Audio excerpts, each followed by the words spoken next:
Hello students, आज की class में हम लोग क्वेश्चन नंबर 4 करेंगे और जो क्वेश्चन नंबर 4 है आपकी बुक में पेज नंबर 20.5 पे नज़र आएगा। पेज नंबर देख लीजिएगा 20.5। और सबसे इंपॉर्टेंट बात कि इस क्वेश्चन की जो शुरुआत करने वाले हैं हम एवरेज प्रॉफिट मेथड से करने वाले हैं। अब एवरेज प्रॉफिट मेथड में हम वैल्यूएशन ऑफ गुडविल आज सीखने वाले हैं। इट मीन्स गुडविल की कैलकुलेशन कर रहे हैं एवरेज प्रॉफिट मेथड पे। तो बच्चों के दिमाग में अब एक क्वेश्चन आएगा इसको करने से पहले कि सर एवरेज प्रॉफिट मेथड में आपने हमें दो तरीके बताए थे कि एवरेज प्रॉफिट मेथड से अगर आपको क्वेश्चन सॉल्व करना हो, या तो वो बेसिकली मैं लिख के बताता हूँ आपको, देखो ध्यान से। एवरेज प्रॉफिट में हम जो वैल्यूएशन ऑफ गुडविल करते हैं वो दो तरीकों से किया जा सकता है। पहले नंबर पे सिंपल एवरेज प्रॉफिट मेथड, और जो दूसरा तरीका होता है वो है weighted average profit method. Weighted average profit method. अब बच्चों के दिमाग में ये क्वेश्चन आ रहा होगा, हालांकि मैं लास्ट क्लास में बता दिया था, मैंने एक बार मैं फिर से रिकॉल कर दूं उस बात को कि सिंपल एवरेज प्रॉफिट मेथड का इस्तेमाल तब किया जाता है जब हमारे पास adjusted profit, it means FMP, plus minus करने के बाद वाले प्रॉफिट्स, अगर आपके वो प्रॉफिट जिगजैग हैं, इट मींस बढ़ रहे हैं फिर कम हो गए, फिर बढ़ने लगे फिर कम हो गए, मतलब इस तरह से दिखता, आपको जिगजैग दिखता है एडजस्टेड प्रॉफिट्स में, तो आप सिंपल एवरेज प्रॉफिट मेथड का इस्तेमाल करेंगे। कहने का मतलब अगर क्वेश्चन आपको बोलता है एवरेज प्रॉफिट मेथड के आधार पे कैलकुलेशन करो, तो उसका मतलब ये है कि यहाँ पर आप या तो इस मेथड का इस्तेमाल करेंगे या फिर आप वेटेड एवरेज का इस्तेमाल करेंगे। तो सिंपल एवरेज कब करना होता है? जब हमारा एडजस्टेड प्रॉफिट जिगजैग नजर आए, बढ़ता हुआ हो फिर अचानक से कम हो जाए, या फिर कम हो रहा है फिर बढ़ जाए, तो हम किसका इस्तेमाल करेंगे? जिगजैग सिचुएशन पे सिंपल एवरेज प्रॉफिट मेथड का इस्तेमाल करने वाले हैं। दूसरी बात, वेटेड एवरेज का इस्तेमाल कब करेंगे?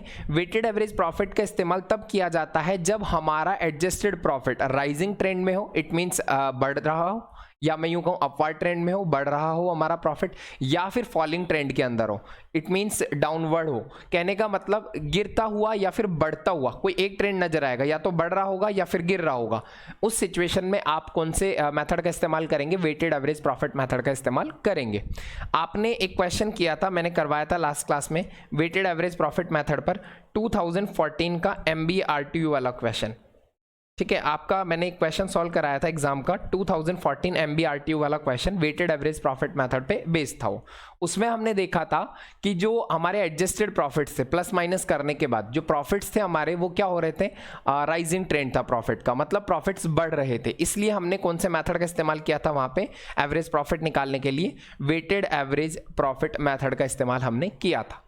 अब आज की क्लास में मैं आप लोगों को क्वेश्चन नंबर 4 करवा रहा हूं, और इस क्वेश्चन नंबर 4 में जो क्वेश्चन हमसे बोल रहा है वो weighted average normal profit method बोला है इसने। देखो ध्यान से, अब बच्चों के दिमाग में क्वेश्चन आ रहा होगा कि सर डायरेक्ट क्वेश्चन में अगर बोल दे एग्जामिनर तो हमें क्या करना है? देखो, अगर आपको दिखाई पड़ रहा है कि आपका जो एडजस्टेड प्रॉफिट है जिगजैग हो रहा है, ठीक है, लेकिन अगर एग्जामिनर आपसे कह दे वेटेड एवरेज से ही सॉल्व करो, तो यू आर ऑब्लाइज्ड, फिर आप उस सिचुएशन में बाध्य हैं, आपको सॉल्व करना पड़ेगा वेटेड एवरेज से।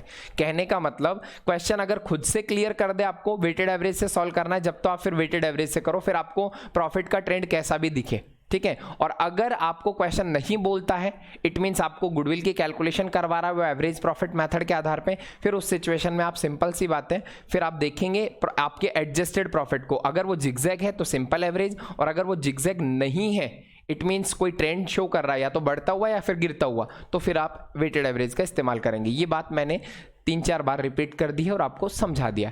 अब ध्यान से देखिएगा, क्वेश्चन हम पढ़ना शुरू करते हैं, क्वेश्चन नंबर 4 को, देन हम सॉल्व करेंगे। और बेसिकली इस क्वेश्चन को समझाने का जो मेरा टारगेट है वो पास्ट एडजस्टमेंट कैसे किए जाते हैं वो मैं आपको इस क्वेश्चन में सिखाऊंगा। इट मींस प्लस माइनस कैसे होते हैं, कौन से प्रॉफिट्स प्लस होते हैं, कौन से माइनस होते हैं, वो सब चीजें हम देखने वाले हैं। इट मींस जो एडजस्टमेंट है क्वेश्चन में गिवन है, उनमें हमें प्रॉफिट पे क्या इंपैक्ट पड़ने वाला है, वो चीजें हम इस क्वेश्चन में सीखने वाले हैं। तो देखिएगा ध्यान से, क्वेश्चन नंबर 4, इस क्वेश्चन को पढ़ते हैं। यहाँ पे क्या बोला है क्वेश्चन में हमसे? क्वेश्चन में कहा गया है राम परचेज्ड मोहन्स बिजनेस, राम ने मोहन का बिजनेस खरीदा, और कब खरीदा? 1 अप्रैल 2021 को खरीद लिया। अब राम कौन है? बायर है, और मोहन कौन है? सेलर है। तो कहने का मतलब ओवरऑल कंक्लूजन ये है कि अब राम करेगा प्रॉफिट्स में एडजस्ट। कैसे करेगा? राम अपने पॉइंट ऑफ व्यू से सोचेगा कि अगर इस मोहन के बिजनेस को मैं चला रहा होता, पिछले जितने सालों का मोहन के बिजनेस का प्रॉफिट हमें क्वेश्चन दे रहा है, आगे दे रहा है क्वेश्चन, उसके प्रॉफिट में अगर उस बिजनेस को मैं चला रहा होता, मैं कौन? राम अगर इस बिजनेस को चला रहा होता तो प्रॉफिट्स में क्या इंपैक्ट आते? मतलब राम अपने लेवल पर प्लस माइनस करेगा। कहने का मतलब किसके प्रॉफिट्स में करेगा? मोहन के प्रॉफिट्स में करेगा, जो कि क्वेश्चन आपको देगा। इट मींस जो बेचने वाली कंपनी है, बेचने वाला जो बिजनेस है, उसके प्रॉफिट्स आपको मिलेंगे और उसमें जो एडजस्टमेंट होंगे वो सब बाइंग कंपनी अपने पॉइंट ऑफ व्यू से करती है। तो ध्यान से देखिएगा, ध्यान से। सबसे सिंपल बात यहां लिखा हुआ है, it was agreed to value goodwill at 3 years purchase. अब सिंपल सी बात है, आपको यहां पर जो गुडविल की कैलकुलेशन करनी है on the basis of 3 year purchase करना। कहने का मतलब ये है कि इस गुडविल का जो बेनिफिट है आपको वो 3 साल तक मिलने वाला है। मतलब परचेजिंग पावर क्या हुआ गुडविल का? 3 साल। सिंपल सी बात है। नेक्स्ट आगे बोल रहा है question, weighted average normal profit method. आपको इस्तेमाल जो करना है वेटेड एवरेज प्रॉफिट करना है। अगर इस क्वेश्चन में नहीं लिखा होता, क्या नहीं लिखा होता सर? मैं बताता हूं, ध्यान से देखिएगा। अगर इस क्वेश्चन में ये नहीं लिखा होता वेटेड, और सिंपल सा बात क्या बोलता, वो वेटेड नहीं लिखता और बोलता एवरेज नॉर्मल प्रॉफिट मेथड्स पे करो क्वेश्चन को सॉल्व। अब एवरेज पे तो आपके पास 2 रास्ते हैं, देखो ध्यान से, एवरेज पर तो आपके पास 2 रास्ते हैं, ये भी है और ये भी है। तो फिर आपको क्या करना होता है? चेक एडजस्टेड प्रॉफिट को, मतलब जो आप प्लस माइनस करने के बाद जो आपका एफएमपी निकलेगा उसको चेक करना होता है।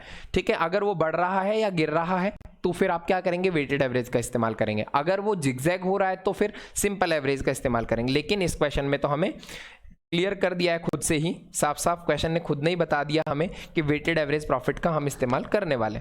और कितने सालों का लेना है? 4 सालों के लिए हमें इसको कंसिडर करना है बेसिकली। तो देखो ध्यान से, आगे क्वेश्चन ने क्या बोला है, 4 सालों का प्रॉफिट आपको लेना है। आगे क्वेश्चन बोल रहा है, the profits of Mohan's business, जो बेचने वाला है बिजनेस मोहन का बिजनेस, उसके 4 साल के प्रॉफिट हमें दिए हुए हैं। देखो अगर यहाँ पे हमें एक चीज और, एग्जामिनर फंसाता है बच्चों को कई बार, ध्यान से देखना कहाँ पर, कई बार वो यहाँ पर 5 years के प्रॉफिट देगा। कितने साल के देगा? 5 years के। बट आपके लेवल पे जो क्वेश्चंस आ रहे हैं वो अभी तक देखा गया है सिंपल क्वेश्चंस है, कोई टफ नहीं है। लास्ट क्लास में मैं करवा चुका हूँ आपके एग्जाम के क्वेश्चंस, बट फिर भी हमें कुछ एडवांस क्वेश्चंस करने होंगे सो दैट हमें और कॉन्सेप्ट में क्लैरिटी आ सके। तो अगर देखो एग्जामिनर यहाँ पे 5 साल के प्रॉफिट दे देना और आपको जो गुडविल की कैलकुलेशन करने को बोल रहा है वो 4 सालों का प्रॉफिट लेते हुए करने को बोल रहा है वो, ठीक है, ये चीज भी ध्यान रखना है। तो आपको फिर 4 साल के ही प्रॉफिट कंसिडर करना है, 5 के नहीं लेना है। 5 साल के प्रॉफिट वो अगर शो कर रहा है आपके क्वेश्चन पेपर में तो वो सिर्फ आपको फंसाने के लिए करना है। एग्जामिनर के सामने हमें नहीं फंसना है, जो भी डाउट्स हैं हमें यहीं पे क्लियर करने हैं। तो ध्यान से देखिएगा, सबसे पहले क्या बोला है यहाँ पे, लास्ट 4 years के प्रॉफिट्स गिवन है। सर एक बार बता दीजिए जरा, 5 साल के वो देता तो कैसे फिर हम कंसिडर करते 4 साल? एक बार देख लो ध्यान से। यहाँ सपोज दैट यहाँ पे 2022 भी होता और 2022 के भी हमें प्रॉफिट दे देता, मान लो वो 4,20,000 का हमें प्रॉफिट दे देता है यहाँ 2022 पे 4,20,000 के। तो अब मान लो और क्वेश्चन हमें 4 साल का प्रॉफिट लेते हुए सॉल्व करने को बोलता, ठीक है, और क्वेश्चन पेपर में 5 साल का प्रॉफिट दे देता, तो फिर आप क्या करते उस सिचुएशन में? उस सिचुएशन में सिंपल सी बात है, जिस साल आप गुडविल का कैलकुलेशन कर रहे हैं उससे जस्ट पिछले 4 साल वाले प्रॉफिट आपको लेने। मान लो आप इस साल गुडविल की कैलकुलेशन कर रहे हैं नेक्स्ट ईयर में, ठीक है, 2023 में, तो आपको पिछले 4 साल कौन से लेने हैं? 2022 लेना है और फिर एक आपको लेना है 2021 लेना है, 2020 लेना है, 2019 लेना है। तो 4 साल कौन से हो गए? 2019 से लेके 2022, 19, 20, 21, 22। तो बेसिकली इसका मतलब ये हुआ 2018 के प्रॉफिट को फिर आपको कंसिडर नहीं करना है, 2019 को, सॉरी 90,000 को आपको कंसिडर नहीं करना है, फिर 90,000 को। इस बात का विशेष ध्यान रखें। तो ओवरऑल कंक्लूजन, हालांकि ऐसा क्वेश्चन नहीं है, जितने साल के लिए हमें गुडविल को कैलकुलेट करना है, जितने सालों का प्रॉफिट लेकर हमें गुडविल को कैलकुलेट करना है वो हमें क्वेश्चन में दे रखा है। पहली बात। सर अगर नहीं दे तो वो हमें नहीं बताए तो सीधी सीधी बात इतना बोल दे कि आप गुडविल की कैलकुलेशन करो एवरेज प्रॉफिट मेथड के आधार पे, जो परचेजिंग पावर है 3 साल है। फिर सर उस सिचुएशन में हम क्या करें? फिर उस सिचुएशन में जब क्वेश्चन साइलेंट है तो जितने साल का प्रॉफिट आपको दे रहा है उन सभी को हमें कंसिडर करना है। तो मेरी तरफ से हर डाउट मैंने क्लियर कर दिया है। कहने का मतलब ये हुआ कि अगर एग्जामिनर आपको ये बात बिल्कुल भी ना बोले, कौन सी वाली बात सर? देखो ध्यान से स्क्रीन पे देखना, ये वाली बात कि कितने साल का प्रॉफिट लेकर हमें क्वेश्चन सॉल्व करना है, ठीक है। परचेजिंग पावर वाला अलग है, परचेजिंग ईयर्स जो है वो अलग होता है, ठीक है। वो हमें गुडविल का जो वैल्यूएशन करने में परचेज बेनिफिट कितने साल के लिए मिलने वाला है गुडविल का, उसमें मदद करता है वो। लेकिन यहाँ पर जो प्रॉफिट दे रखा है हमें, ये बोल रहा है 4 साल का, जो मैंने अभी हटा दिया है देखो ब्लैक पेन से।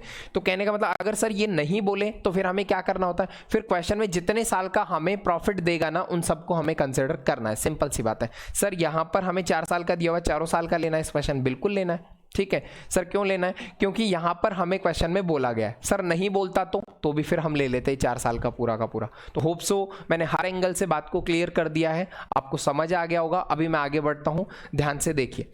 तो सबसे पहले यहां पे 4 सालों का प्रॉफिट दे रखा है और इस क्वेश्चन को हमें सॉल्व करना है।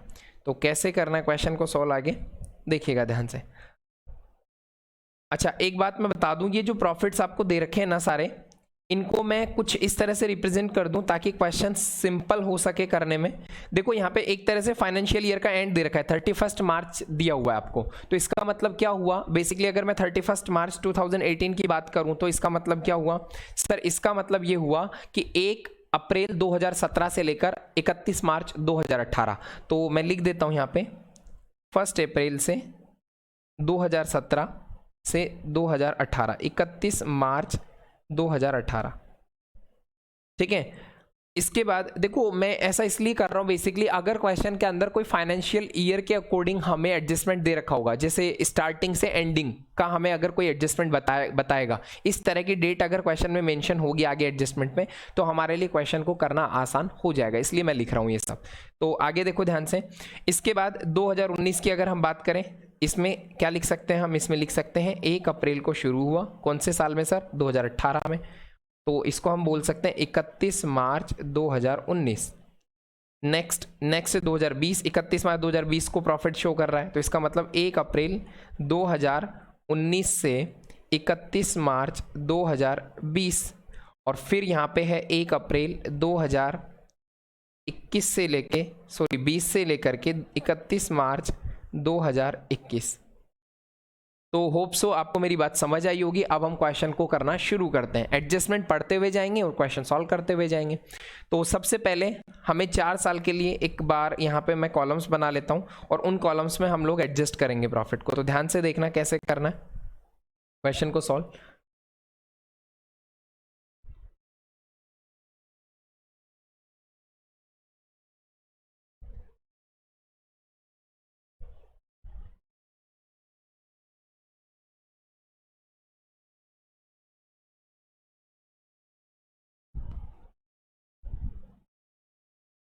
देखो सबसे पहले लिखेंगे हम लोग कंप्यूटेशन ऑफ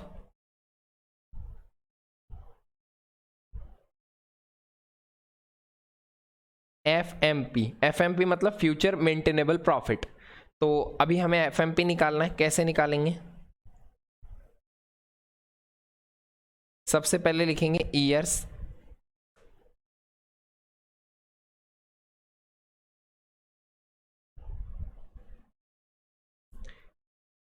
इसके बाद यहां लिख देते हैं अपन ईयर्स में कौन कौन से साल हैं, फाइनेंशियल ईयर के अकॉर्डिंग ही लिखते हैं हम लोग। सबसे पहले हमारे पास 2017 से 18, तो यहां लिखते हैं हम 2017 18, देन 2018 19, इसके बाद है 2019 से 20, फिर होगा 2020 से 21। अब इस क्वेश्चन में स्टार्टिंग कैसे करनी है, एडजस्टमेंट पढ़ेंगे हम और क्वेश्चन को सॉल्व करना शुरू करेंगे। तो सबसे पहले ध्यान से देखो यहां पर फर्स्ट पॉइंट क्या लिखा है। अच्छा इससे पहले क्या लिखा हुआ है, it was observe from the books of account. मतलब ये हमें किसके बुक से ऑब्जर्व हुआ है, ये सब चीजें ये हमें पता लगा है जिसने अपना बिजनेस बेचा है, और बिजनेस बेचने वाला कौन है, मोहन। तो हमें मोहन के बिजनेस से पता लग रहा है ये सब। तो देखो ध्यान से क्या हो रहा है, फर्स्ट एडजस्टमेंट पढ़िएगा ध्यान से, क्या लिखा है, during the year ended 31 March 2018। Sir 31 मार्च 2018 कहाँ आएगा, 17-18 में आएगा, सिंपल सी बात है। इसमें क्या लिखा है, an asset was sold off ₹10,000। एक असेट को आपने बेच दिया, कितने में बेच दिया, 10,000 में, जिससे आपको क्या हुआ, गेन हुआ। देखो मेरी बात को ध्यान से सुनना, आपका बिजनेस असेट बेचने का नहीं है। कहने का मतलब ये आपका रिकरिंग नेचर नहीं है, नॉन रिकरिंग नेचर है। ये क्या है आपका? Non recurring nature. बेसिकली ये जो गेन हुआ है ना आपको, नॉन रिकरिंग नेचर। सर आपको कैसे पता नॉन रिकरिंग नेचर है? देखो बेसिकली मेरी बात को ध्यान से सुनना, अगर प्रॉफिट रिकरिंग नेचर होता है, रिकरिंग नेचर मतलब कि बार बार होना। अब बार बार किस में होगा? अगर आप बिजनेस कर रहे हो। कहने का मतलब जैसे अगर प्रॉपर्टी डीलर होता, एक बार समझना इस बात को ध्यान से, अगर कोई प्रॉपर्टी डीलर होता, ठीक है, तो उस प्रॉपर्टी डीलर का बिजनेस ही वो है लैंड बिल्डिंग को खरीदना और बेचना, सिंपल सी बात है। तो इस सिचुएशन में अगर उसने कोई लैंड बिल्डिंग बेची है तो उसको प्रॉफिट होता है। क्या होता है? प्रॉफिट होता है, ठीक है। लेकिन अगर कोई बिजनेसमैन जिसका काम नहीं है असेट, जिसका काम नहीं है लैंड बिल्डिंग को खरीद कर बेचना, ठीक है, और वो अगर कोई बेचता है अपना कोई पर्टिकुलर, उसका असेट पड़ा हुआ है, लैंड पड़ी हुई है, बिल्डिंग पड़ी हुई है, तो उसको बेचता है वो, तो उस सिचुएशन में उसको गेन होगा। क्या होगा? गेन होगा, या फिर लॉस होगा, सिंपल सी बात है। इस केस के अंदर हमें क्या हुआ है? गेन हुआ है। तो कहने का मतलब नॉन रिकरिंग नेचर है। अगर ये रिकरिंग नेचर होता तो हमें बोलता, क्वेश्चन खुद से बताता कि ये रिकरिंग नेचर है, इट मीन्स इसके बिजनेस का है, तो पता लगता। सर आपको बेसिकली ये पता कैसे लगा? मुझे यहाँ पे गेन वर्ड जो लिखा हुआ है इससे पता लगा। ये जो गेन वर्ड है ना, गेन से बेसिकली जो गेन होता है हमारा, प्रॉफिट और गेन में दोनों में डिफरेंस होता है। यहाँ ब्रैकेट में सर प्रॉफिट भी तो लिखा हुआ है। देखो जो प्रॉफिट है ये सिर्फ एक अंडरस्टैंडिंग पॉइंट ऑफ व्यू से लिखा हुआ है, समझाने के पॉइंट से लिखा हुआ है। बेसिकली अगर गेन है तो गेन का मतलब एक तरह से नॉन रिकरिंग नेचर हो गया। कहने का मतलब कि प्रॉफिट तो वहां पे होता है जिस बिजनेस के अंदर मैं बोलूं शुभ लाभ। कहने का मतलब शुभ लाभ का मतलब अगर कोई बिजनेस हम कर रहे हैं तो वहां पर प्रॉफिट और लॉस होगा हमें। लेकिन अगर हमारा, जैसे प्रॉपर्टी डीलिंग वाले का एग्जांपल दिया मैंने आपको, अगर प्रॉपर्टी डीलर का काम है लैंड बिल्डिंग बेचना तो उसके लिए प्रॉफिट और लॉस है बिजनेस के अंदर, रिकरिंग नेचर है, बार बार होगा वो, ठीक है, हर बार हर महीने बेचता है वो।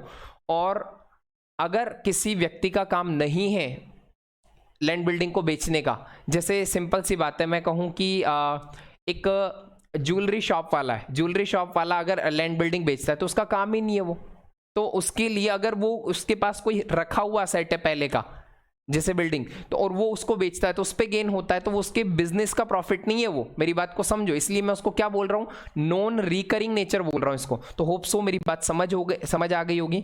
आपको ये प्रॉफिट हुआ 10,000 का, जो आपके इस बिजनेस का नहीं था, तो आपको क्या करना चाहिए? इसको हटाना चाहिए। कौन से साल से? 2017-18 वाले साल से। तो माइनस करेंगे और लिखेंगे यहाँ पे profit on sale of asset, इसको माइनस कर देंगे 10,000 को। कौन से साल में? अच्छा एक बात नहीं लिखी है मैंने, ये जो प्रॉफिट्स हैं ये सारे मैं लिख देता हूं पहले एक बार। ये जो प्रॉफिट्स हैं ये नहीं लिखे हैं मैंने, ये लिख देता हूं मैं। कितने कितने हैं? सबसे पहले 90,000 यहाँ लिख देता हूं मैं प्रॉफिट्स, 90,000 है, फिर 1,60,000 है क्वेश्चन में गिवन, फिर क्वेश्चन में हमें 1,80,000 गिवन है, और फिर हमें 2,20,000 का गिवन है।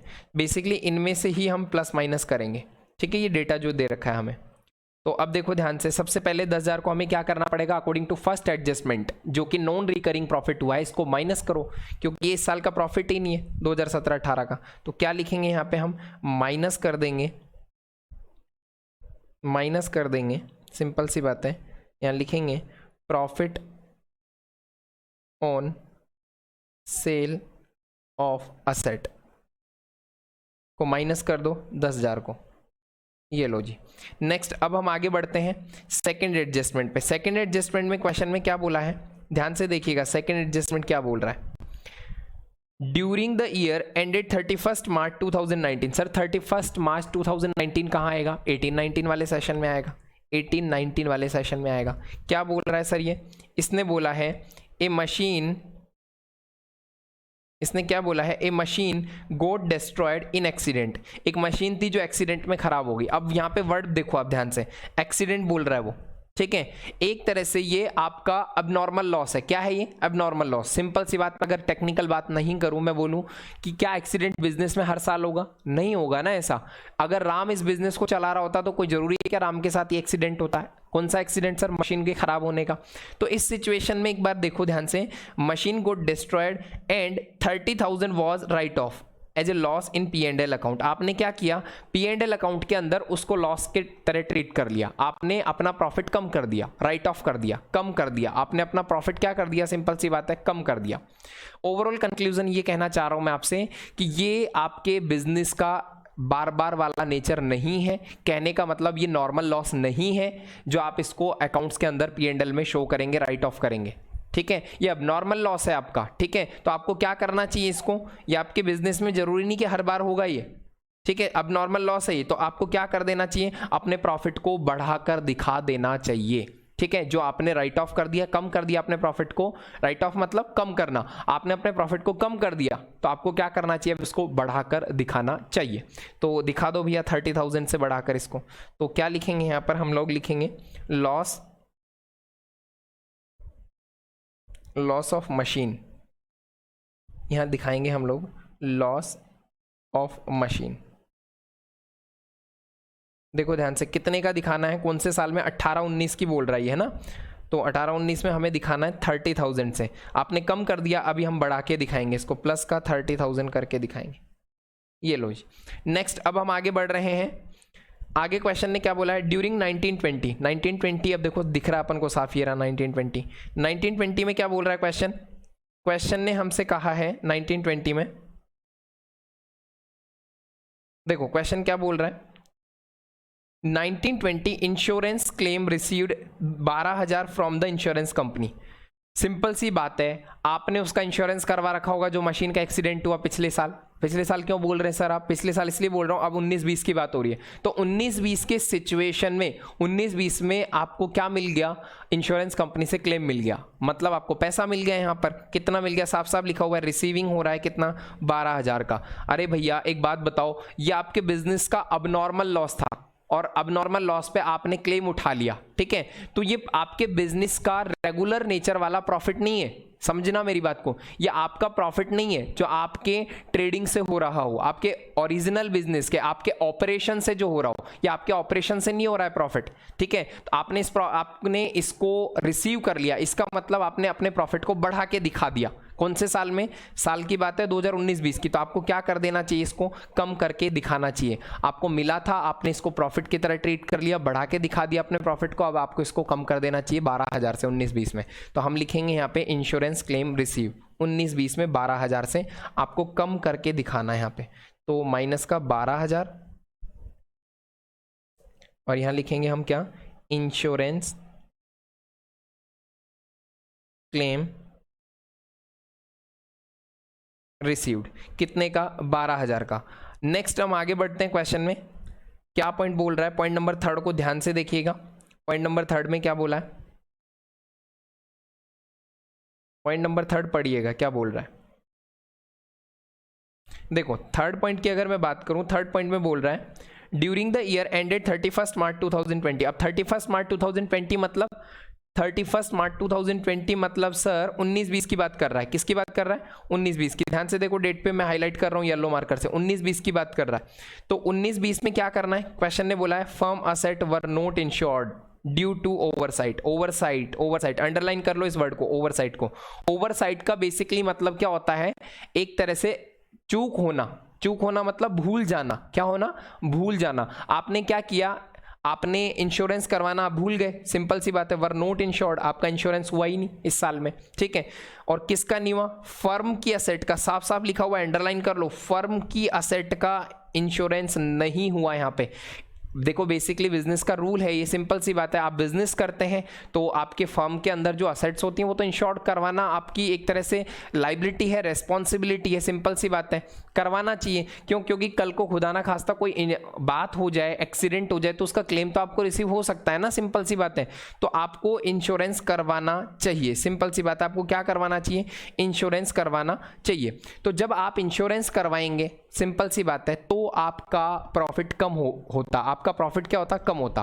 प्रॉफिट कम होता मतलब देखो ध्यान से, यहाँ पे आप जब इंश्योरेंस करवाते, आप भूल गए अभी, ठीक है, आप इंश्योरेंस करवाते तो आपका जेब से कितना लग जाता, इंश्योरेंस प्रीमियम लग जाता 10,000 रुपए का, इंश्योरेंस प्रीमियम लग जाता कितने का, 10,000 का। आपने नहीं करवाया, सिंपल सी बात है। तो आपका ये 10,000 रुपये खर्चा नहीं हुआ। तो अब आप ऐसा करो, इस खर्चे को करके दिखाओ। सामने बेच रही है ना जो कंपनी मोहन, उससे ये भूल चूक हो गई, लेकिन जो खरीदने वाला है राम, वो ये गलती नहीं करेगा, वो इंश्योरेंस करवाएगा फर्म की असेट का। तो आपको क्या करना चाहिए, इसको 10,000 को आपको यहाँ पे माइनस करके दिखाना चाहिए। इससे आपका प्रॉफिट क्या हो जाएगा, कम हो जाएगा जब आप इंश्योरेंस करवाएंगे।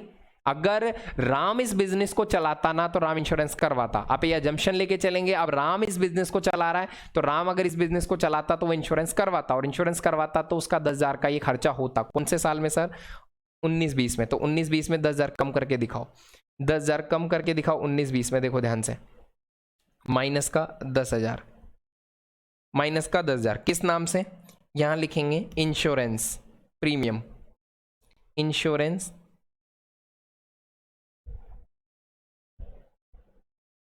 प्रीमियम के नाम से। क्लियर।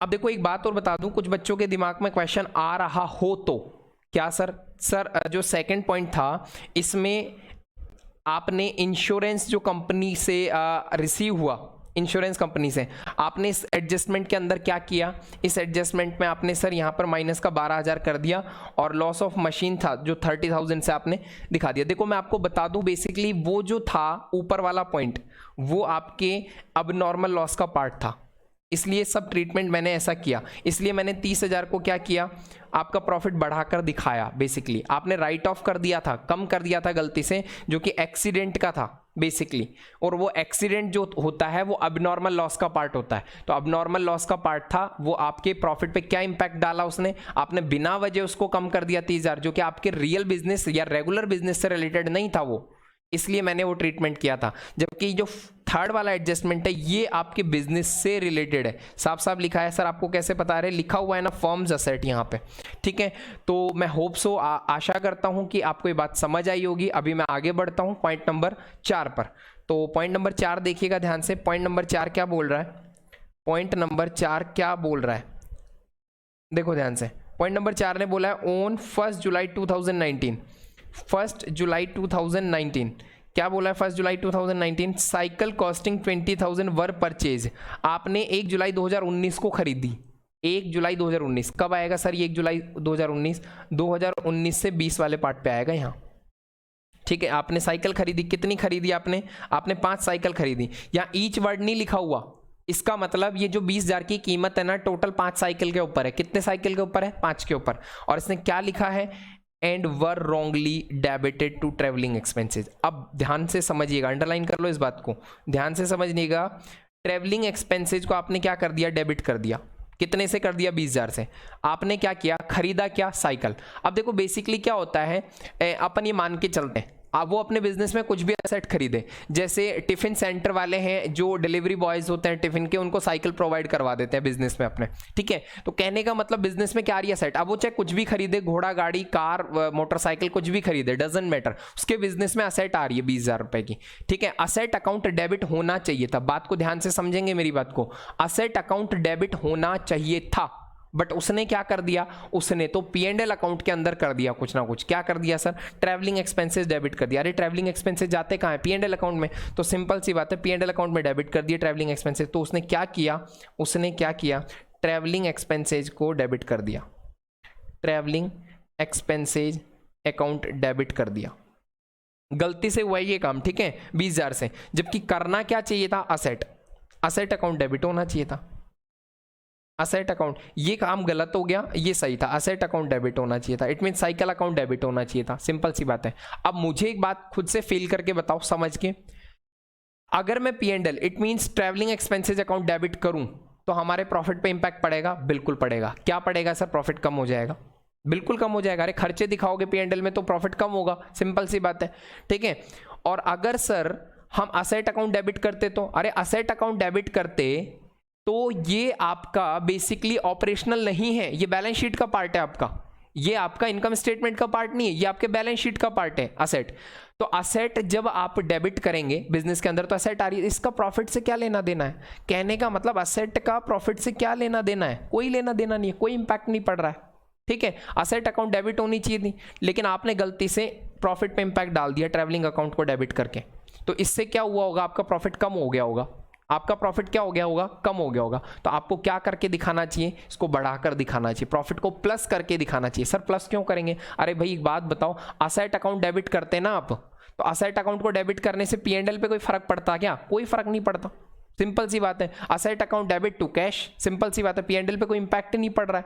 तो आपका प्रॉफिट का क्या लेना देना वहां पे प्लस माइनस से? कोई लेना देना नहीं है। जबकि आपने गलती से क्या किया, आपने गलत ट्रीटमेंट ये कर दिया, ठीक है, ट्रैवलिंग एक्सपेंसेज अकाउंट को डेबिट कर दिया, इससे आपके प्रॉफिट पे इंपैक्ट पड़ा है, बिल्कुल पड़ा है। और क्या इंपैक्ट पड़ा है, आपका प्रॉफिट क्या हो जाएगा, कम हो जाएगा, आप एक्सपेंसेस दिखाओगे तो। सर अभी क्या करना चाहिए फिर हमें बढ़ा के दिखाना चाहिए, सिंपल सी बात है। तो दिखाओ भैया, बढ़ाकर, बढ़ा के दिखाना चाहिए सर हमें।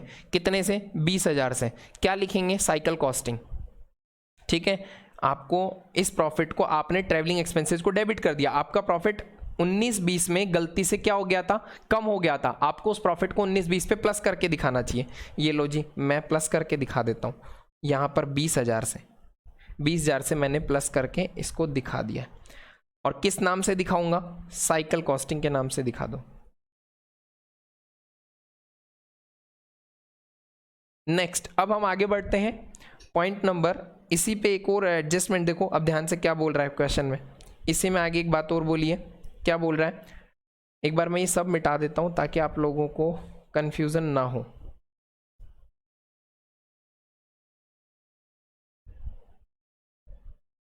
अब देखो ध्यान से, पॉइंट नंबर 4 की बात कर रहा हूं मैं।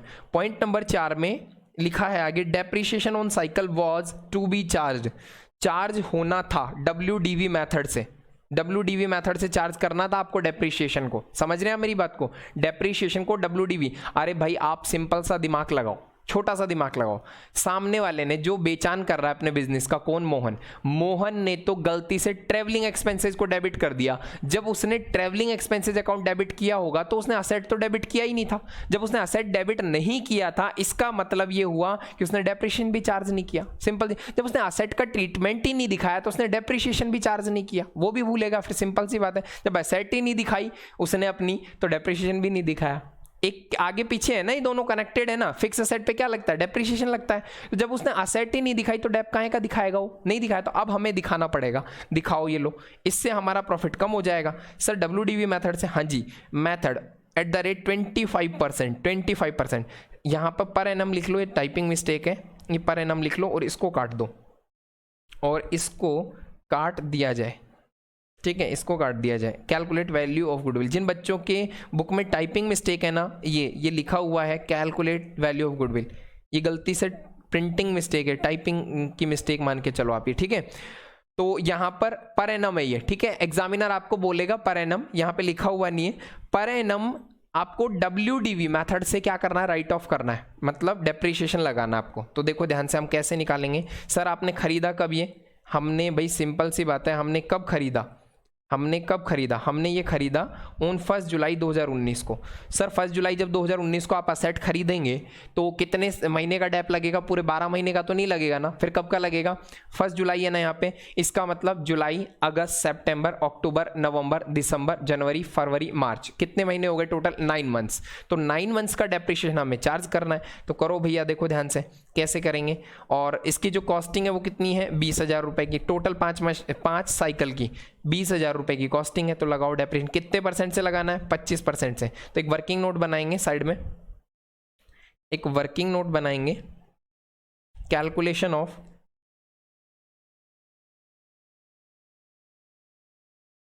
Depreciation on cycle.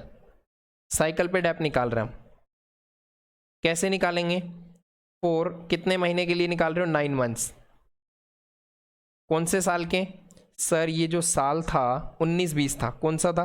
19-20, 2019-20। तो कैसे कैलकुलेट करेंगे? सिंपल सी बात है, सिंपल सा तरीका है सर। आपकी जो कॉस्ट है वो कितनी है? 20,000 की है साइकिल की, हाँ जी बिल्कुल 20,000 की है। कितना परसेंट डेप है? 25% डेप है। कितने महीने के लिए है? 12 में से 9 महीने के लिए। ध्यान से देखो, 12 में से 9 महीने, जैसे टीचर मार्क्स देता है ना, सपोज दैट 12 मार्क्स का पेपर है, 12 मार्क्स का पेपर है ना, तो 12 में से टीचर ने मार्क्स कितने दिए? 9। तो हमें डेप्रिसिएशन पूरे 12 महीने का नहीं लेना है, 12 में से 9 महीने का लेना है। तो इसलिए मैंने 9 डिवाइड बाई 12 लिखा है। तो 9 डिवाइड बाई 12। अब देखो ध्यान से कैसे करेंगे सॉल्व इसको। इसको सॉल्व करने का तरीका 20,000 का पहले 25% निकाल लो, 20,000 का इंटू 25% निकाला 5,000 आएगा, फिर इसको इंटू कर दो 9/12 से, इंटू 9/12 से आंसर आ जाएगा 3,750। कितना आ जाएगा? 3,750 का। आपको ये कम करके दिखाना पड़ेगा, सिंपल सी बात है। जो बेचान करने वाली कंपनी है कौन, मोहन की, उसने नहीं दिखाया ये। अगर वो दिखाता तो उसका प्रॉफिट डेप्रिसिएशन के नाम से कम होता P&L में, तो आपको दिखाना चाहिए प्रॉफिट कम करके 3750 से 1920 में, 1920 में 3750 से प्रॉफिट कम करके दिखाओ। तो यहाँ लिखेंगे डेप्रिसिएशन ऑन साइकिल कितने का? 3750 का आपका प्रॉफिट क्या हो गया? कम हो गया 3,750 से 1920 में। ठीक है, नेक्स्ट अब हम आगे बढ़ते हैं। अच्छा एक बात और, अब एक बात बताओ, WDV मेथड बोला है ना इसने, अब इसका मतलब क्या हुआ कि अगले साल साइकिल तो अभी बेच नहीं रहा ना, कुछ नहीं बोला, और आगे एडजस्टमेंट में भी ऐसा कुछ नहीं बोल रहा, तो हमें अगले साल का भी डेप्रिसिएशन लगा के दिखाना चाहिए हमें। तो अगले साल मतलब 2020-21 के लिए कौन से मेथड से चार्ज कर रहे हैं? WDV से। अच्छा एक बात मैं आपको बता दूं, यहाँ लिख लेंगे आप by WDV method, by WDV method. ठीक है, WDV मेथड से। अब WDV मेथड क्या होता है? रिड्यूसिंग बैलेंस मेथड होता है। अब आपको बैलेंस कम करना पड़ेगा। पहले आपकी कॉस्ट कितने की थी? 20,000 की। अब WDV के अकॉर्डिंग क्या होता है कि 20,000 की जो आपकी ओरिजिनल कॉस्ट थी उसमें से आपने 3750 से कम कर दिया उसकी वैल्यू को। ठीक है, तो आपको क्या करना पड़ेगा? रिटर्न डाउन वैल्यू उसकी कितनी बची? कितनी बची रिटर्न डाउन वैल्यू? सर 20,000 में से अब अगले साल वो जो आपकी चीज़ है साइकिल वो कितने की है? 20,000 माइनस 3750, तो कर दो भैया, कितना आ रहा है? 16,250 आ रहा है। इसका मतलब अब ये न्यू ईयर में, कौन से साल में? 20-21 में, 2020-21 में। ठीक है, आपकी जो अब इसकी वैल्यू बची कितनी बची? 16,250। अब डेप्रिसिएशन जो लगेगा किस पे लगेगा? WDV पे। WDV का दूसरा नाम और होता है, लिख लो, रिड्यूसिंग बैलेंस मेथड। क्या होता है? Reducing balance method. नेक्स्ट देखो ध्यान से अब कैसे निकालना है। सबसे पहले हम लोग यहाँ पे डेप्रिसिएशन चार्ज करेंगे, डेप इन 2020-21, 2020-21 में डेप निकालेंगे। निकालो भैया, कैसे निकालोगे? अब 12 महीने का निकलेगा पूरे इस बार तो 12 महीने का कैसे निकालेंगे? 16,250 इंटू 25% डेप्रिसिएशन पूरे 12 महीने का, तो कर दो 16,250 इंटू 25% आपका डेप्रिसिएशन, ये कितना आ रहा है? ये आ रहा है आपका आंसर 4,062.5। कितना आ रहा है? 4,062.5, 4,062.5 ये आ रहा है। इसको हम राउंड ऑफ कर सकते हैं। अगर पॉइंट के बाद आपका डिजिट 5 या 5 से ज़्यादा है तो उस सिचुएशन में आप क्या करेंगे? उस सिचुएशन में आप राउंड ऑफ कर देंगे इसको अगले के लिए। तो देखो ध्यान से राउंड ऑफ कर देते हैं अपन, इसको बोलेंगे ऑलमोस्ट इक्वल टू, हमारा ये कितना आ गया? 4,063। कितना आ गया? 4,063 रुपया डेप्रिसिएशन। और अगले साल का डेप्रिसिएशन दिखा दो भैया आप 4,063 का। ये देखो यहाँ 4,063 का हमें डेप्रिसिएशन दिखा देना चाहिए 20-21 में, माइनस इससे हमारी प्रॉफिट की वैल्यू क्या हो जाती? प्रॉफिट कम हो जाता बेसिकली इससे हमारा, तो 4,063 हमने यहाँ दिखा दिया। नेक्स्ट, अब नेक्स्ट एडजस्टमेंट हम पढ़ते हैं। अच्छा, जिन बच्चों ने इसको कॉपी नहीं किया वो वीडियो को पॉज करके इसको कॉपी कर सकते हैं। ठीक है, वीडियो को पॉज करके इसको वर्किंग नोट को कॉपी कर सकते हैं। अब हम आगे बढ़ते हैं नेक्स्ट पे, पॉइंट नंबर 5। Point number 5। अच्छा ऐसा करो, पहले ना पॉइंट नंबर आप लोग 6 देखो। पॉइंट नंबर 6 तुरंत समझ आएगा। पॉइंट नंबर 6 देखा जाए, क्या बोल रहा है पॉइंट नंबर 6 में? पॉइंट नंबर 6 देखो क्या बोल रहा है। Overhauling cost of second hand machinery purchased on 1 July 2020। Overhauling cost होती क्या है? बेसिकली ओवरहोलिंग का मतलब होता है हैवी रिपेयरिंग एक्सपेंसेस। क्या होता है? Heavy repairing expenses. आपने सेकंड हैंड मशीन खरीदी है, सिंपल सी बात है, जब आपने वो सेकंड हैंड मशीन खरीदी है तो उस पर हैवी रिपेयरिंग एक्सपेंसेस करवाए होंगे। कुछ लोग पुरानी चीज़ें खरीदते हैं, उनको सही करा के यूटिलाइज करते हैं फिर। तो इस बिजनेस में ऐसा ही हो रहा है कि सेकंड हैंड मशीन खरीदी गई और उसका यूटिलाइजेशन कराया गया, मतलब यूटिलाइजेशन हुआ। फिर उसका कब खरीदा आपने? 1 जुलाई 2020 को। अमाउंट कितना था उसका? 1 लाख का। और देखो क्या किया आपने, was debited to repairs account. Sir क्या बुराई लिख दी? कुछ बच्चों के दिमाग में चल रहा है सर कुछ गलत नहीं लिखा, रिपेयर कराया तो हैवी रिपेयरिंग एक्सपेंसेस आपने बताया ना, रिपेयर अकाउंट्स में कर दिया उसने, सही एकदम डेबिट कर दिया रिपेयर अकाउंट्स को। देखो मेरी बात को ध्यान से समझना और ध्यान से सुनना, एक इंपॉर्टेंट पॉइंट है, बहुत ध्यान से सुनना है, बहुत बहुत बहुत ध्यान से सुनना है। सेकंड सेम के अंदर कैपिटल बजटिंग पढ़ेंगे, वहां भी काम आने वाला है, तो एफएम में पढ़ेंगे कैपिटल बजटिंग, वहां भी काम आने वाला है। अब मेरी बात को ध्यान से सुनना, ओवरहोलिंग जो कॉस्ट होती है ना, वो मशीन की कॉस्ट में जाके ऐड होती है। कहाँ होती है? मशीन की कॉस्ट में।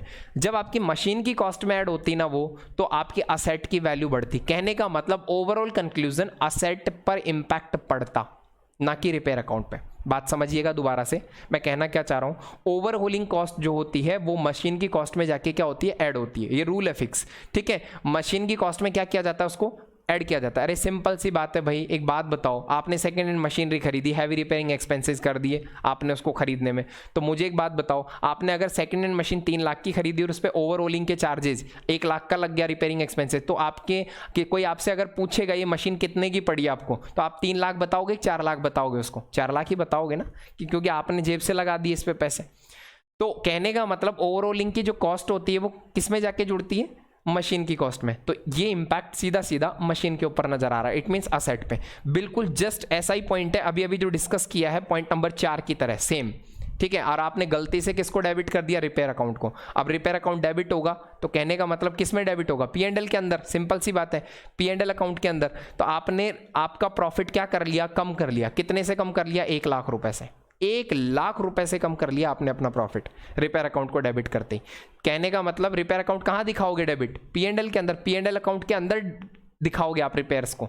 तो ओवरऑल कंक्लूजन क्या हुआ? आपने अपने प्रॉफिट को क्या कर दिया? कम कर दिया 1 लाख से, तो आपको बढ़ा के दिखाना चाहिए। सिंपल सी बात है। सर क्यों बढ़ा के दिखाना चाहिए? अरे भाई असेट में इंपैक्ट पड़ता ना इसका, प्रॉफिट पे थोड़ी पड़ता। तो आप इसको दिखाओ कहाँ पर, किस नाम से दिखाओगे इसको? ओवरहोलिंग कॉस्ट के नाम से दिखा दो इसको आप, ओवरहोलिंग कॉस्ट के नाम से आप दिखा दो। कौन से साल की बात कर रहा है ये? 1 जुलाई 2020, मतलब 20-21 की बात कर रहा है। तो यहाँ पे 1 लाख प्लस करके दिखाओ आप, पहले 1 लाख प्लस करके आपको दिखाना चाहिए। ये लो मैंने दिखा दिया 1 लाख। और किस नाम से? ओवरहोलिंग एक्सपेंसेस दिखा देता हूँ, या चार्जेस लिख सकते हो आप इसको, ठीक है।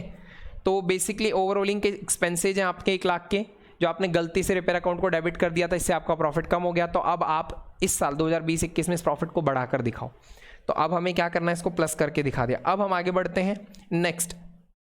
देखो जब आपने असेट डेबिट किया ही नहीं, असेट की वैल्यू को इंक्रीज किया ही नहीं, तो साफ सी बात है, सीधी सी बात है, आपने डेप्रिसिएशन भी नहीं लगाया होगा फिर। तो इट मीन्स जो बेचान करने वाली कंपनी है मोहन की, उसने फिर डेप्रिसिएशन भी नहीं लगाया होगा। आपको लगा के दिखाना है भैया। देखो क्या बोल रहा है, depreciation is charge 20% per annum on return down value method, return down value method WDV, वही रिड्यूसिंग बैलेंस मेथड। मतलब जैसा जैसा पॉइंट नंबर 4 था ना, वैसा सेम ट्रीटमेंट पॉइंट नंबर 6 का हो रहा है।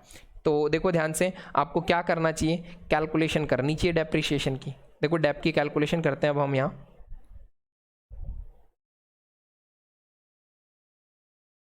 Calculation of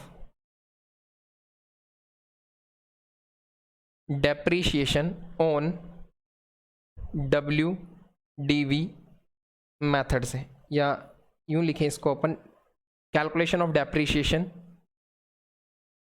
on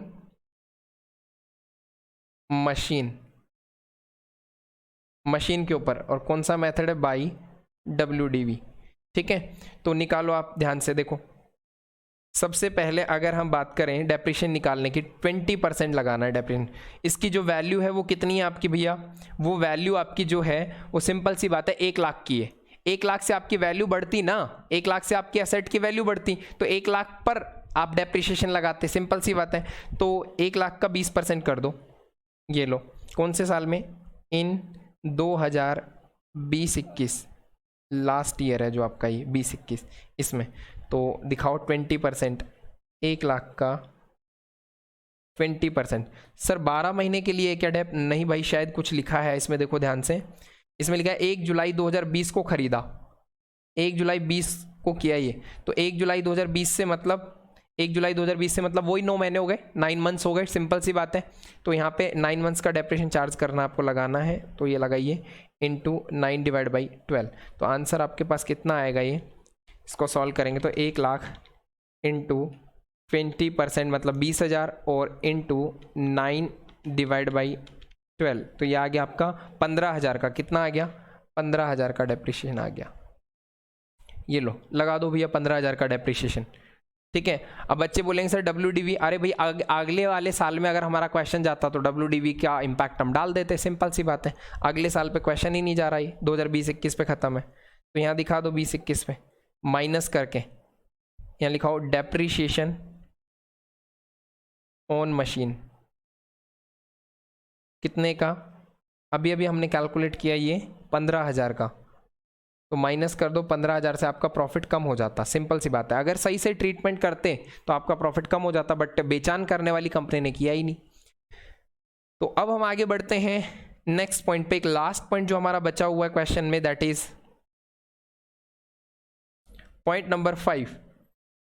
point number 5 क्या बोल रहा है? Point number 5, a bad debt of ₹5,000 was omitted to written off in the year 2018-19। 18-19 में आपके बैड डेट्स हुए और आप ओमिटेड मतलब बेसिकली भूल गए, ओमिटेड मतलब आप भूल गए। ठीक है, आप क्या कर दिया, आपने गलती से राइट ऑफ करना, मतलब आपने अपने प्रॉफिट को कम करना आप भूल गए। कौन से साल में? 2018-19 में। तो 18-19 में आपको बैड डेट्स हुआ, नुकसान हुआ, डेटर से पैसा नहीं मिला, पैसा डूब गया आपका, तो आप उसको दिखाना भूल गए, तो अब दिखा दो भैया, इससे आपका प्रॉफिट कम हो जाता। सिंपल सी बात है, अगर आप दिखाते तो 5,000। कौन से साल में? 18-19 में। तो 18-19 में माइनस करके दिखाओ 5,000। 5,000 माइनस करके दिखाएंगे 18-19 में। ये लो जी, किस नाम से? बैड डेट्स के नाम से।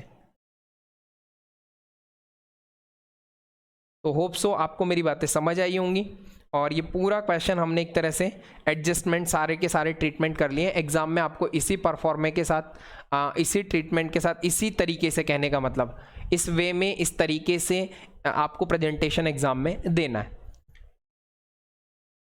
मैं एक बार ये मिटा दूं सो दैट हम इस क्वेश्चन को आगे कंटिन्यू कर सकें।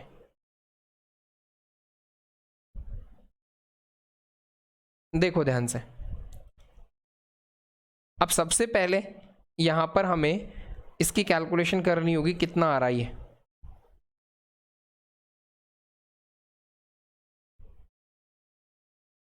कितना आ रहा है ये निकालना पड़ेगा हमें। मैं इनको एक्सटेंड कर देता हूं। सर ऐसा क्यों कर रहे हैं आप? मैं ऐसा इसलिए कर रहा हूं क्योंकि मैं यहीं पर बेसिकली, ये वेटेड एवरेज बोला है ना इसने, तो वेटेड एवरेज में वेट यहीं देके और यहीं पर मैं वेटेड प्रॉफिट निकाल लूँगा, ताकि मेरे को एक अलग से टेबल ना बनानी पड़े। अलग से टेबल बनाएंगे टाइम वेस्ट होगा, आप यहाँ भी कर सकते हैं, कोई दिक्कत नहीं है। देखो ध्यान से, पहले इसको प्लस माइनस कर लेते हैं अपन। 90,000 में से 10,000 हटाएंगे तो कितना बचेगा? ये आ जाएगा। सिंपल सी बात है सर, ये FMP आ रहा है हमारा, या एडजस्टेड प्रॉफिट हमारा आ रहा है 80,000 का, 80,000 का।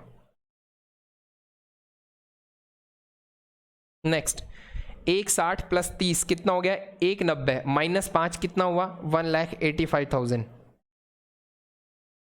फिर 180 माइनस 12 माइनस 10, तो 1,80,000 माइनस का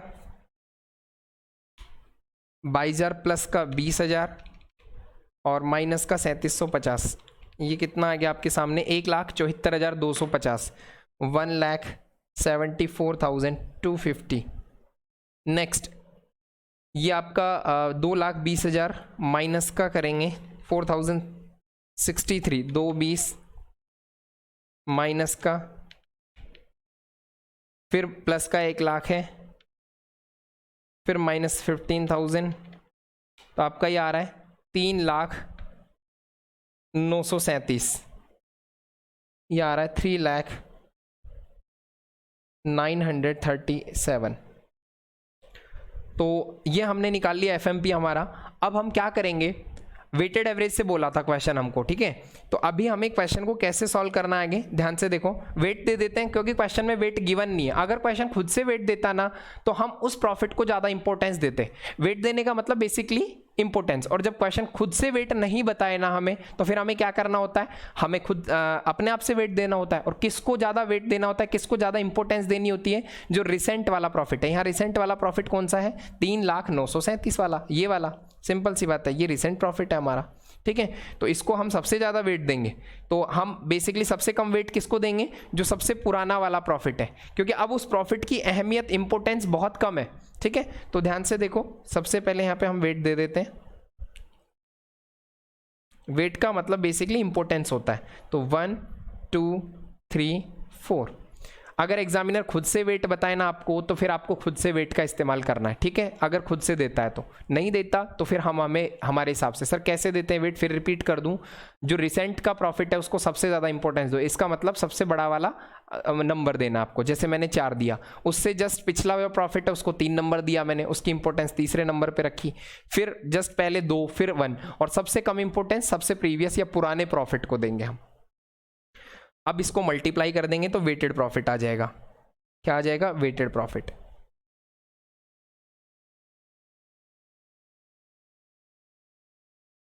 तो अब हम क्या करेंगे, 80,000 को इंटू कर देंगे 80,000 को 1 से, तो 80,000 आ जाएगा ये हमारे पास।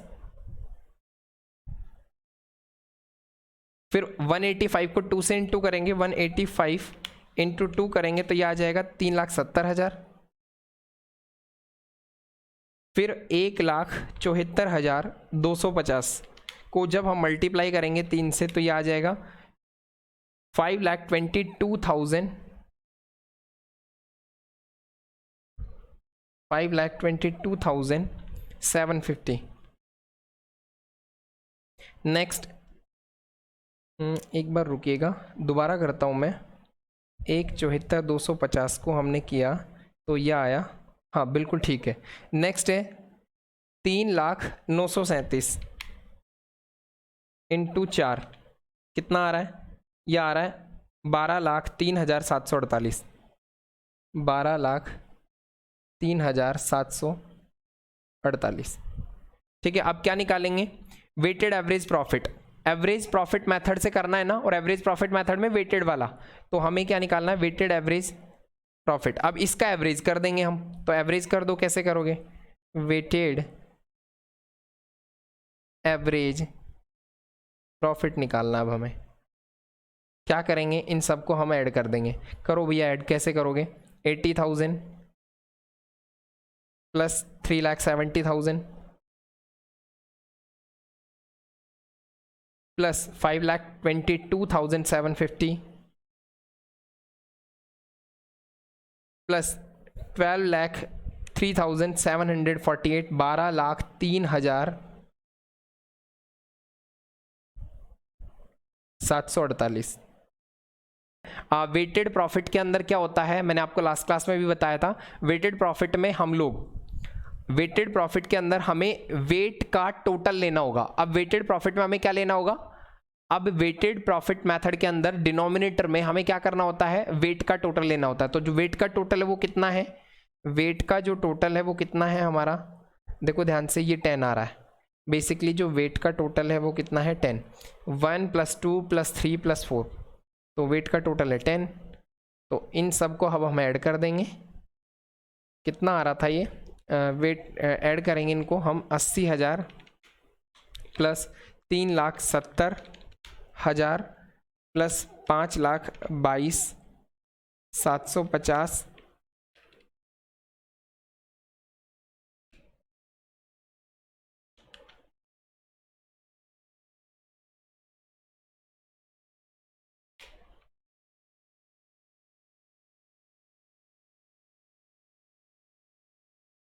ये आ रहा है हमारे पास 21,76,498, 21,76,498, 21,76,498 आ गया हमारे पास, ठीक है। वेटेड एवरेज प्रॉफिट ये अमाउंट है रुपीज़ में, और इसको हम डिवाइड कर देंगे 10 से, तो हमारे पास ये आ जाएगा, 10 से डिवाइड लगाते ही ये आ गया 2,17,649, 2,17,649.8।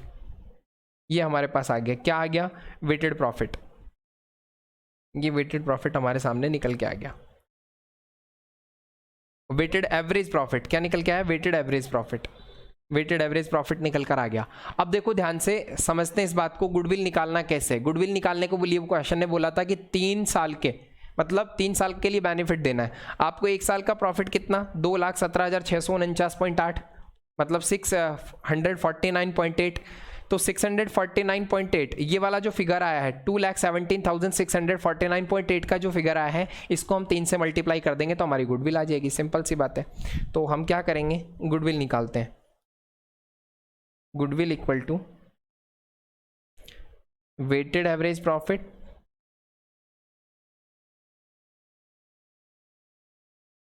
Into 3 years purchase. 3 साल का परचेज है तो 2,17,649.8 इंटू 3, तो आंसर कितना आएगा, आंसर आएगा 6,52,949.4, 6,52,949.4।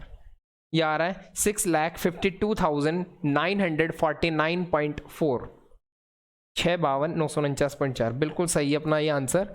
ये हमारा आंसर आ रहा है वैल्यूएशन ऑफ गुडविल। तो गुडविल का आंसर कितना है इस क्वेश्चन में, 6,52,949.4। तो मेरी तरफ से क्वेश्चन हो गया है। आप लोग अभी होमवर्क बना सकते हैं कुछ क्वेश्चंस जो मैं अभी आपको देने वाला हूं। ये पहले कॉपी कर लो आप इसको, है ना, वीडियो को पॉज करके। अब आपको जो होमवर्क बनाने हैं वो कौन सा बनाना है, देखो ध्यान से। बेसिक क्वेश्चन से स्टार्ट करते हैं। फर्स्ट क्वेश्चन आप होमवर्क बना सकते हैं इजीली, ठीक है, और इसके बाद सेकंड क्वेश्चन भी आप होमवर्क बना सकते हैं, फर्स्ट सेकंड। इसके बाद अगर हम बात करें सिक्स्थ क्वेश्चन भी आप होमवर्क बना सकते हैं, फर्स्ट सेकंड सिक्स्थ। नेक्स्ट है 9, 10 HW। देखो ये मैंने आपको लास्ट क्लास में समझा चुका हूँ, 9 और 10 बेसिकली जो कैपिटलाइजेशन मेथड है वो मैं आपको करवा चुका हूँ लास्ट क्लास में, इसलिए आप ये बना सकते हैं ना। तो क्या क्या हुआ, पहला हुआ, दूसरा हुआ, 6, 9, 10, ये आपको होमवर्क बनाने हैं। 1, 2, 6, 9, 10।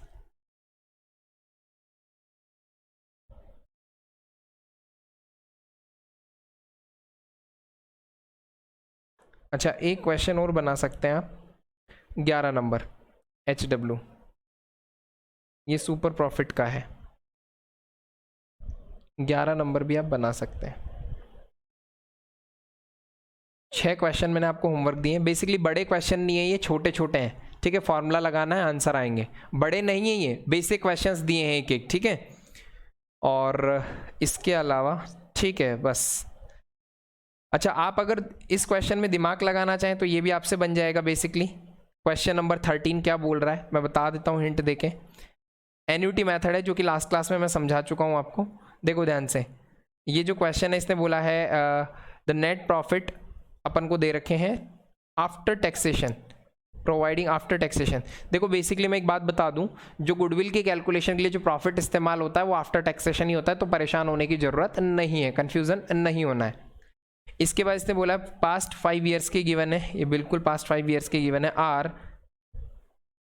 Capital employed in business 8 lakh का दे रखा है। रीजनेबल रेट ऑफ, ये नॉर्मल रेट ऑफ रिटर्न है 10% कैपिटल एम्प्लॉयड पे, जिसमें आप नॉर्मल प्रॉफिट निकाल सकते हैं। 8 लाख का 10% नॉर्मल प्रॉफिट आ जाएगा। It is expected that the company will able to maintain its super profit for next 5 years, super profit for next 5 years. और आपको देखो क्वेश्चन को निकालना है किससे, एन्युटी मेथड से निकालना है, और 10% पर आपको एन्युटी दी हुई है 3.78। आप सुपर प्रॉफिट निकाल सकते हैं इस क्वेश्चन से, सिंपल क्वेश्चन है, टफ नहीं है, लास्ट क्लास में करवा चुका हूं मैं आपको ऐसा, ठीक है। और यहाँ पर super profit multiplied by annuity का जो अमाउंट यहाँ पे दे रखा है आपको इंटरेस्ट का 3.78, इससे आप मल्टीप्लाई कर देंगे, सिंपल सी बात है। तो आपका आंसर आ जाएगा ये। और इसके बाद इसने बोला है, देखो ये क्वेश्चन समझने वाला है, ये पॉइंट सेकेंड वाला पॉइंट समझने वाला है। इसने क्या बोला है, how would your answer differ if goodwill is valued by capitalizing the excess of annual average profit over the reasonable on capital employed on the basis of same return of 10%।